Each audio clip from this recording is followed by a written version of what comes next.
విజయవాడలో పుష్కరాలు వచ్చిన టైంలో దాదాపు వినాయకుడి గుడి దగ్గర నుంచి మొత్తం రోడ్డు మీద ఉన్న టెంపుల్స్ అన్ని కొట్టుకుంటూ రాంబరప్పాడు రింగ్ దాకా మొత్తం గుళ్ళన్నీ కూలగొట్టేశారు. ఎవరో కాదు, చంద్రబాబు నాయుడు గారు. కట్ చేస్తే విజయవాడలో దక్షిణాముఖ ఆంజనేయ స్వామి, సీతమ్మ వారి పాదాలు, రాహు కేతు, ఒడ్డు బొమ్మ, గోశాల కృష్ణుడి దేవాలయాలకు ఎల్లుండి శంకుస్థాపన చేయనున్నారు సీఎం జగన్. తిరుపతి సమీపంలోని పేరూరు బండపై కొలువైన వకుళమాతకు పురోవైభవం వచ్చింది.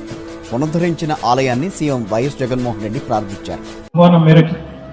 నేను ఒక రిక్వెస్ట్ సుబ్బారెడ్డి అన్నకి, అదేవిధంగా జగన్మోహన్ రెడ్డి అన్నకు ఒక రిక్వెస్ట్ చేస్తే, అన్న మీరు తిరుమల తిరుపతి అంటే ప్రపంచంలోనే ప్రఖ్యాతిగాంచిన దేవాలయం.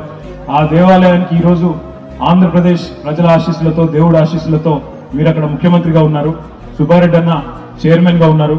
మరి ఈ రోజు ఇక్కడ కొన్ని పురాతన దేవాలయాలు, ఎంతో ప్రశస్తి కలిగిన దేవాలయాలు, ఎంతో ప్రభ కలిగిన దేవాలయాలు ఈరోజు కొన్ని డబ్బులు ఇచ్చి మనం బాగా చేస్తే చక్కగా అవి కూడా వెలుగుతాయి, మీ ఆశీస్సులు ఉండాలని ఒక మాట జగన్ అన్నను, సుబ్బారెడ్డి అన్నను కోరితే వెంటనే ఒక సెకండ్ కూడా ఆలోచించకుండా డబ్బులు ఇవ్వడమే కాదు, ప్రత్యేకంగా ఈ కార్యక్రమానికి వచ్చేసినందుకు గౌరవనీయులు సుబ్బారెడ్డి అన్నకు, మా ఆంధ్రప్రదేశ్ రాష్ట్ర ముఖ్యమంత్రి జగన్మోహన్ రెడ్డి అన్నకు కూడా ఈ సందర్భంగా హృదయపూర్వకంగా నేను గట్టిగా చప్పట్లతో వారికి కూడా ధన్యవాదాలు చెప్పాలని కోరుతాను.